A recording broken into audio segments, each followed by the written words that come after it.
اگر آپ اللہ تعالیٰ کو اس دور کے انسانوں کے ساتھ نعوذ باللہ خدا نخواستہ موازنہ کرنے کی کوشش کریں گے اور چاہیں گے کہ اللہ تعالیٰ آپ کو انسان کے روپ میں نظر آئے، اگر کوئی انسان آپ کو ایسا دکھا بھی دیتا ہے اور کہتا ہے کہ یہ خدا ہے یا فلاں پتھر خدا ہے یا فلاں درخت خدا ہے یا یہ مورتی خدا ہے، تو اس پر یقین نہیں کیا جا سکتا، کیونکہ قرآن پاک کی سورہ اخلاص کے مطابق اللہ تعالیٰ کی تعریف وہی ہے جو نظر نہ آئے، جس کو نیند نہ آئے، جس کو اونگ نہ آئے، جس کی کوئی اولاد نہیں، جسے کسی نے پیدا نہیں کیا، وہی عبادت کے لائق ہے اور وہی حقیقی خدا ہے۔ ڈاکٹر ذاکر نائک نے کہا کہ دنیا کا کوئی بھی مذہب سے تعلق رکھنے والا مرد و عورت، اس کا تعلق کسی بھی مذہب سے ہو، اگر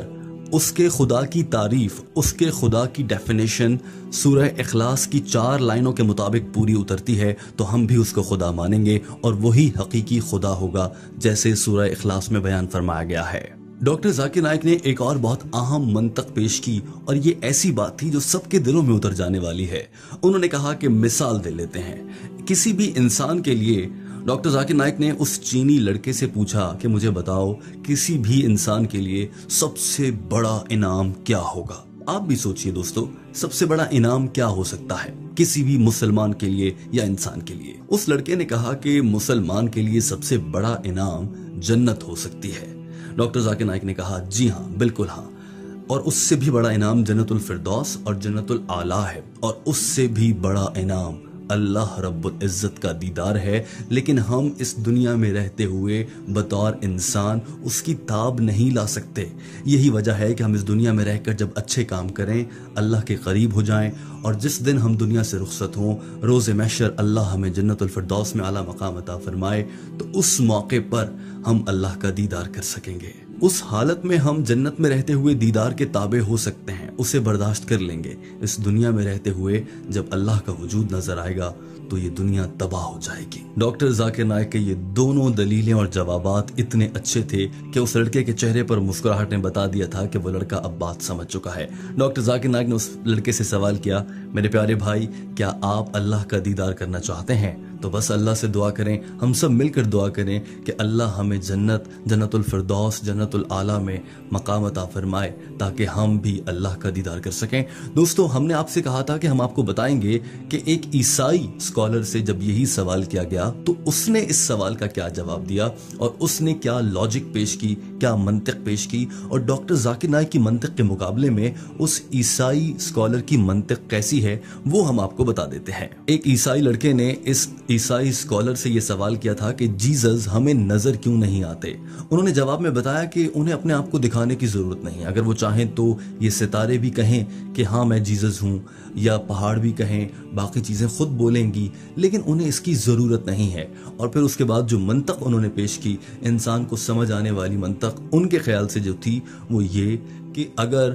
جیزس نظر آنے لگ جائیں گے یا یسوع مسیح ہر جگہ نظر آنے لگیں گے تو آپ اپنے کمرے میں ہوتے ہوئے اچانک سے ڈر جائیں گے کہ یہ شخص یہاں کیا کر رہا ہے، اب تو میں سو رہا ہوں، یہاں تو نہیں ہونا چاہیے، یا آپ کمرے میں کسی بھی حالت میں ہو سکتے ہیں، اس وقت میں بھی آپ سوچیں گے کہ اب یہاں یہ جیزس کیا کر رہے ہیں، انہیں یہاں نہیں ہونا چاہیے، لہٰذا آپ کی زندگی مشکل ہو جاتی۔ اسی لیے جیزس نے یہ سوچا کہ وہ نظر نہ آئیں گے۔ دوستو، اب آ جاتے ہیں ویڈیو کے اس حصے میں جس میں ہم آپ سے سوال کرتے ہیں اور آپ کامنٹ کے ذریعے جواب دے کر صدقہ جاریہ کا باعث بن جاتے ہیں۔ دوستو، آج کی ویڈیو کی مناسبت سے ہمارے آپ سے 2 سوالات ہیں۔ پہلا سوال تو یہ کہ ڈاکٹر ذاکر نائک نے بھی ایک لاجک، منطق اور قرآن پاک کی روشنی میں انسانی سوچ کو مد نظر رکھتے ہوئے جواب دیا۔ آپ اس جواب سے زیادہ مطمئن ہو رہے ہیں یا پھر جو عیسائی اسکالر نے جواب دیا وہ آپ کے دل کو زیادہ سمجھ آ رہا ہے؟ کس کی جانب آپ کا جھکاؤ زیادہ ہے؟ دوسرا اہم سوال آپ سے ہمارا یہ ہے، جیسے ڈاکٹر ذاکر نائک نے پوچھا کہ آپ میں سے کون کون اللہ کا دیدار چاہتا ہے؟ یہ تو سبھی چاہتے ہیں کہ وہ جنت میں جائیں،